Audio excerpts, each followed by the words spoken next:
Hello viewers, welcome to GutenDev presents 2-minute Gutenberg, and in this video we'll discuss the users and output of file block, which is of course in Gutenberg editor. So let's get started.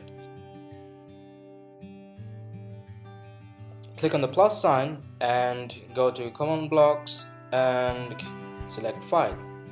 You can upload your file here. You can choose your file from the media library and you can drag and drop your file on this section. I'm going to upload a file, text file.txt file, and you can link it to a media file or attachment page. If anyone presses the download button, it might open in a new window or in the same window. If you choose, you can disable the download button or enable the download button. It's up to you.